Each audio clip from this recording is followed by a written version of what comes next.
Welcome to the group exhibit Hydrogen, Fuel Cells and Batteries at the Hanover Fair 2017. We are here at a technical forum.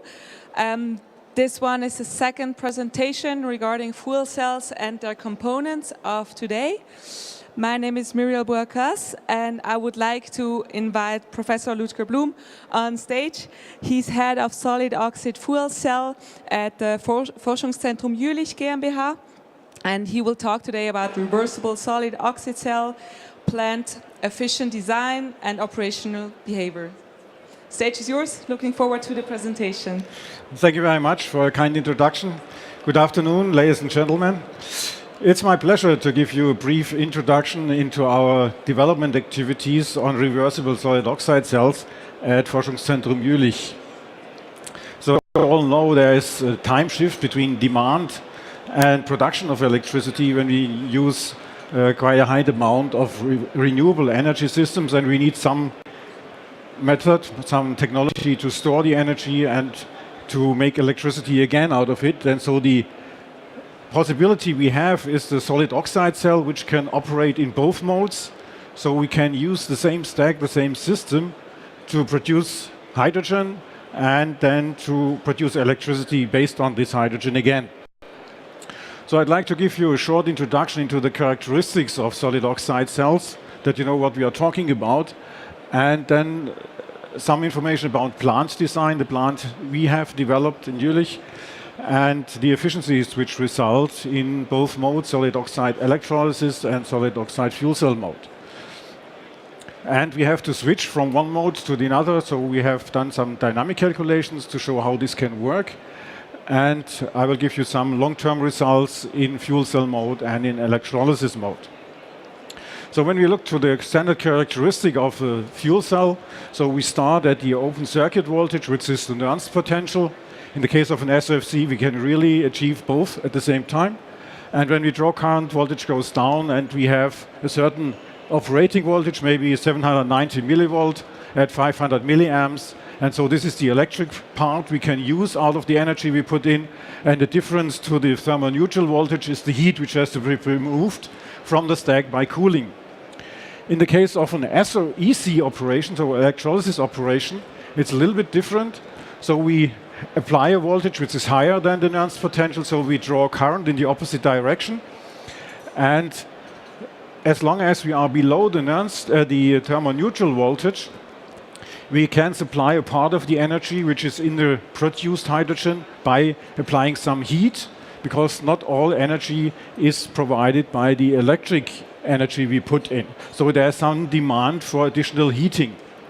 Can be done electrically or by applying heat from other sources if you have waste heat available of a high temperature level. When we operate at the thermoneutral voltage, we do not have to heat and do not have to cool, so it's really neutral from that point of view. And we have the third case when we operate at a higher voltage than we have with the thermoneutral voltage. We have to apply, we have to take out some heat by additional cooling. So it's similar to the fuel cell operation, but the amount of cooling is less compared to fuel cell operation. So we have to distinguish different modes, and all this has to be handled when we use one system for both operations, taking into account that in electrolysis operation we have different operation modes. For the stack, we use our standard stack design. We will build up a 5 kilowatt stack in the next months, and we have developed a special concept. It's called an integrated module, where we combine all the high temperature components. In that case, these are the air preheater and the fuel preheater, which are stacked together with the stack in one module. In the case when we operate with natural gas in a pure fuel cell mode, we also can integrate afterburner and pre-reformer in the same design concept. So this is then very compact, and this is the heart of the system. It's the fuel cell operation. Then we need anode or fuel off-gas recirculation to come to real high efficiencies. In the case of solid oxide fuel cell operation, we recirculate a relatively high amount of off-gas. Before that, we have to condense the water which has been produced to a quite low level so that the Nernst potential, so the electrochemical potential of the gas which is fed back into the stack, is quite high. And then as a second positive feature, we can use a low temperature recirculation blower. So no need for high temperature recirculation.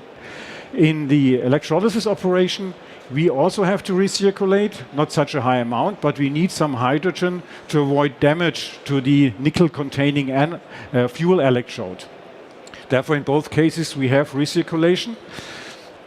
And then we need media supply, which is the case of electrolysis. It's the water. We have to preheat and to evaporate the water. So we use some of the waste heat in the system in an economizer to preheat the water, which adds about 2 to 3% points to the total efficiency. And then we have an electric supplied evaporizer to produce the steam. In fuel cell operation, we have the hydrogen, which is supplied, and it's coming from the storage tank, where we store the hydrogen when we operate in the electrolysis mode. And we have here a two-step compression to 70 bar, and the 70 bar is taken into account when we do the efficiency calculation. The parameters we have in our 5 kilowatt system, so it's 5 kilowatt fuel cell electric power, we build up and we produce then about 3.3 standard cubic meters of hydrogen in the electrolysis mode, and we store the hydrogen in the calculation, so it will not be realized, but it's taken into account into the system calculation to 70 bar, and the others are parasitic consumptions we also take into account for our calculations. So when we look a little bit more in detail to the recirculation, because this is very important to be realized to get real high efficiencies. So we have a system that works on hydrogen and steam, and so we have to condense as much steam as possible to have a high hydrogen content at the inlet to the fuel cell, which means we can operate at a higher voltage because the electrochemical quality of the gas is better in that case. In the case of electrolysis, it would be nice to have a recirculation of steam, but then we would need a high temperature recirculation blower. And we want to avoid this, therefore also in electrolysis operation we condense most of the water and recirculate only a small amount because we need the hydrogen in the recirculation, so we can do a smaller recirculation rate in the case of electrolysis operation. We can calculate the system fuel utilization based on this equation. So it's a function of the stack fuel utilization and of the recirculation ratio. So the more fuel is recirculated, the higher the system efficiency, system fuel utilization becomes.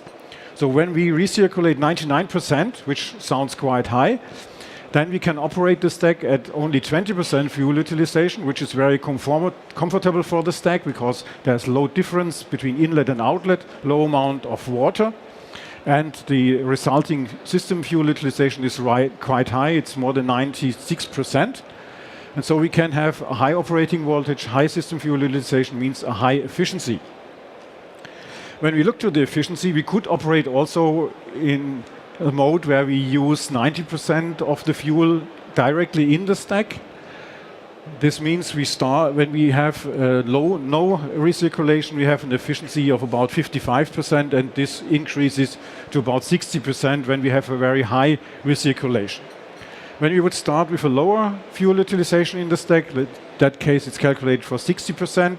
We start with a lower system efficiency, but then it increases with the recirculation ratio and can be at the final end be higher than having 90% fuel utilization in the stack, because system fuel utilization is then higher. And the stack voltage is higher because we have a better gas composition. Starting at 20% fuel utilization in the stack sounds critical, because then the efficiency is quite low when we start with low recirculation, but at the final end we can even be better than in the two other cases. So here we have the possibility to come really to high system fuel utilizations and so high efficiency.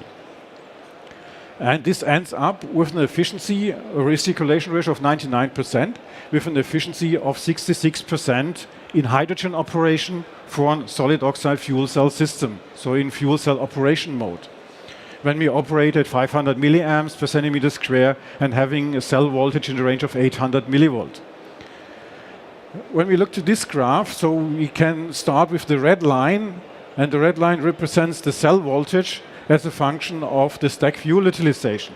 And when we come from the right to the left, so start at a high stack fuel utilization, we have a lower efficiency or lower cell voltage because we have more steam in our cell. When we come to a smaller stack fuel utilization, cell voltage improves. At the same time, we need more power for the recirculation loop because the pressure drop in the anode recirculation loop increases because we recirculate a higher amount of fuel. This is the green line, so we see that to the very high fuel recirculation we have a high pressure drop, but at the same time this takes out heat out of the stack. We cool also via the fuel side, and there's less need for air for cooling, which is again positive for the efficiency because we need less compression power for the air compression.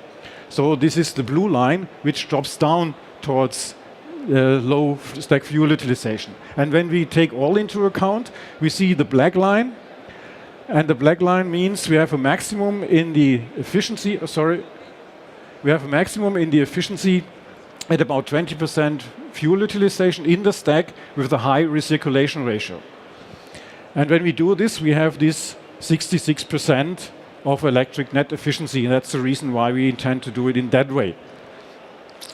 On the other hand, when we do electrolysis operation, we need a lower amount of anode gas, of hydrogen in the recirculation, so we can use a lower recirculation ratio, and in that case we go to a higher steam utilization in the stack because we can't recirculate the steam, so we do not have the same effect as we have in the fuel cell operation.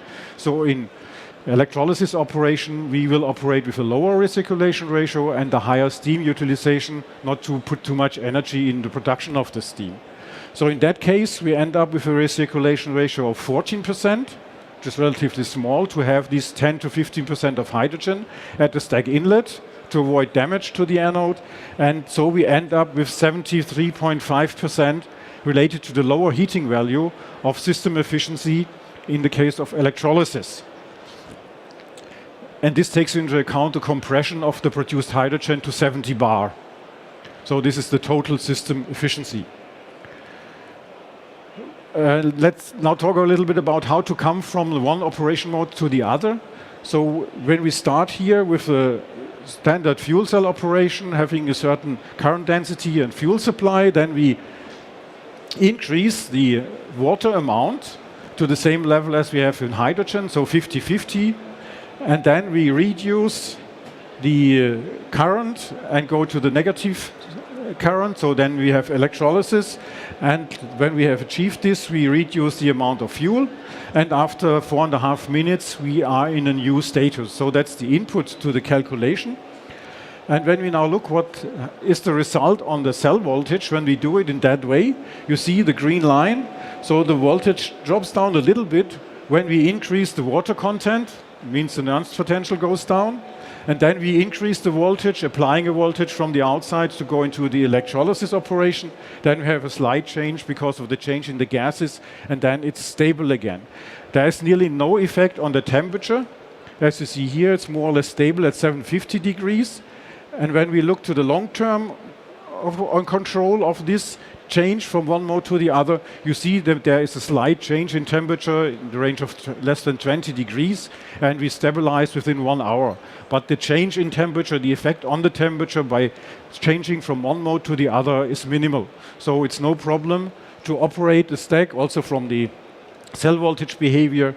It's a very stable behavior, so there is no problem from switching from one mode to the other when we do it in that way. So that's the outcome of these dynamic simulations. A few words to the long-term stability. So long-term stability in stationary application, it's a very critical issue and very important one. So we have started, now it's nearly 10 years ago, a stack test with a small short stack, and it's now operated for more than 83,000 hours. So it has its 10th year anniversary in August this year. And we have a mean degradation of 0.6%, so it was a little bit faster in the beginning, but it slowed down the last 40,000 hours, so degradation is minimal. So we can say we have the world record in SOFC long-term operation with this. And it's with hydrogen, with humidified hydrogen and 40% fuel utilization. And we have started 3 years ago an electrolysis test with 50-50 water-hydrogen. And it was, in the beginning, some changes in temperature, and we also operated for 2,000 hours in fuel cell mode. In total, we have 18,300 hours electrolysis operation with this stack, and degradation over the whole time is in the range of 0.7%, so very similar to the fuel cell operation. But it's clear we have some different conditions in the stack, and we will now investigate what's happened in the stack. And so from other tests we know that there is some difference in degradation mechanism when we change from fuel cell to electrolysis operation, but in total it looks really favorable and promising to do both with the same stack. So to summarize, so we have developed a system concept. We are now in construction of the concept to do electrolysis and fuel cell operation with the same system. We have done some dynamic simulation, which looks very promising. We had also some testing from changing fuel cell to electrolysis mode, which also worked real fine, and we can change within less than 5 minutes. And when we look to the operation points and the efficiencies, we have a total efficiency then, a cycling efficiency in the range of 50%, 48 to 49% as a product out of fuel cell and electrolysis operation, taking into account compression and having also taken into account and that we have no external heat available. This might help to further improve the efficiency. And when we calculate the efficiency without compression, it's about 4% points higher. So the compression to 70 bar means we lose about 4% points in our total efficiency. So that's a short overview on our activities. I thank you for your attention, and I'm keen to answer questions. Thank you very much.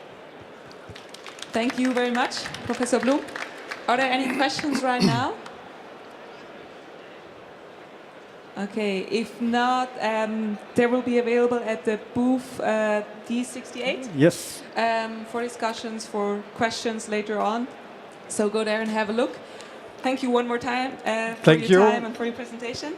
Thank you. And maybe see you at the booth. Thank you. The next presentation will start in a few minutes. Hello, Herr Freimann. It will be with Blue O technology, and they will talk about the plate shape platinum catalyst booming hydrogen PEM fuel cell. Looking forward to this one. Hope you stay with us. See you in a minute.